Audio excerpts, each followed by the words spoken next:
Hello again. I have once more, quite inadvertently, found myself sailing close to the wind and running the risk of being banned on YouTube again. This time it's so completely mad that I've honestly been unable to believe the situation. I have, however, felt compelled to remove the video which I put up on this channel the day before yesterday, which was called An Old and Discredited Idea About Race. I was actually denouncing a favourite idea of white supremacists about the origin of ethnic groups.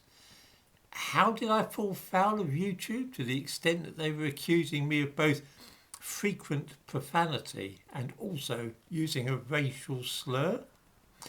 The frequent profanity bit puzzled me at first, and I listened to what I had filmed without hearing even the most innocuous words like damn or hell. Frequent profanity, it's not something that I'm known for in these videos, as I'm sure regular viewers would agree.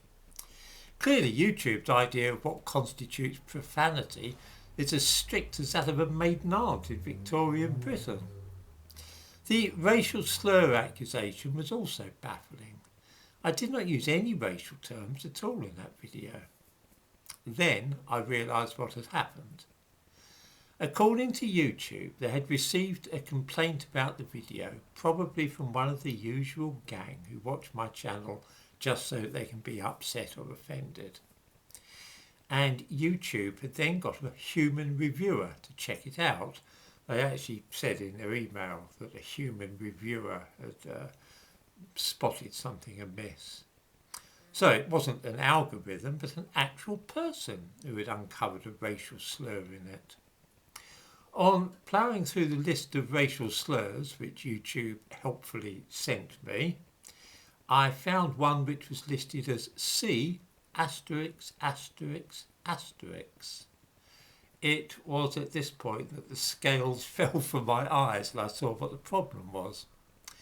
I had mentioned a book called The Origin of Races, which was published in 1962, a very famous book, and it was written by the most famous anthropologist in America, whose name I dare not say out loud. The author of the book was, well, his first name is Carlton, his second name is Stephen, usually abbreviated to S, so it's Carlton S, and a surname beginning with C and followed by two O's and another letter. It was talking about him which got me into trouble.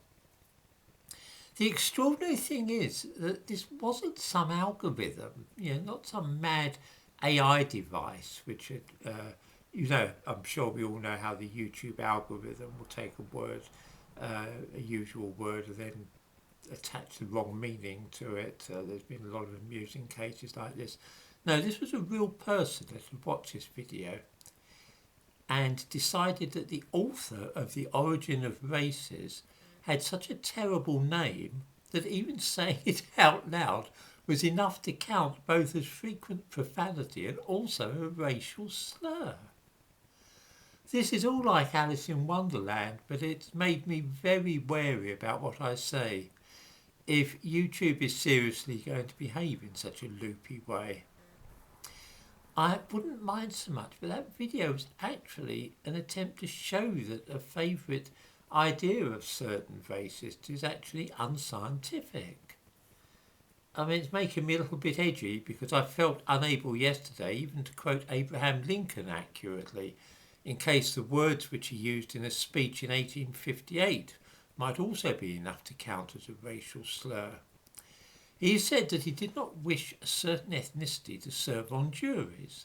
He described them with a perfectly innocuous word, which was once the polite word to use for black people. It begins with N and the second letters are E and G.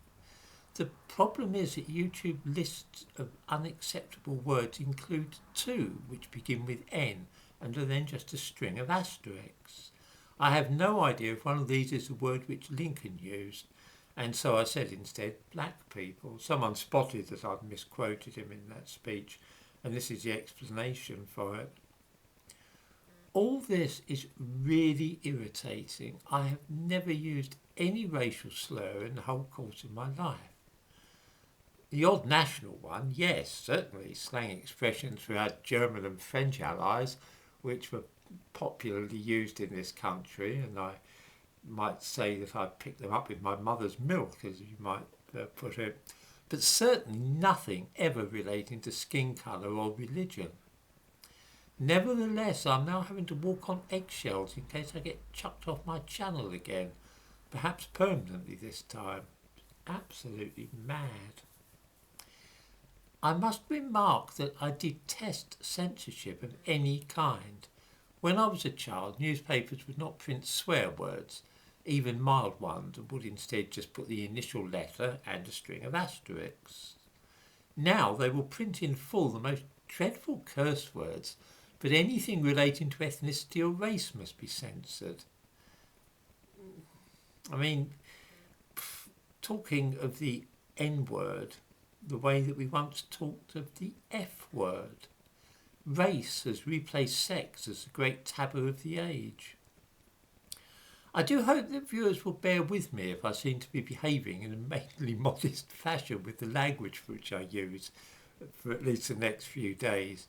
But I know very well that YouTube are receiving frequent complaints about this channel, and this must be getting on their nerves a bit. It would not take much of an excuse for them to pull the plug on me, which would be a shame, I think. I give a link in the description to this video to the Twitter account of one of those unfortunate individuals with way too much time on his hands who contact YouTube every day to demand that they close down this channel. If you look at his tweet for June the 12th, you can see that he's still at it. This, of course, is the indefatigable Ruwan, who is also a professional race relations expert. I might mention the thumbnail to this video shows the anthropologist whose name I must not speak. Perhaps some older viewers will recognise him. He was in the news quite a bit during the 1960s.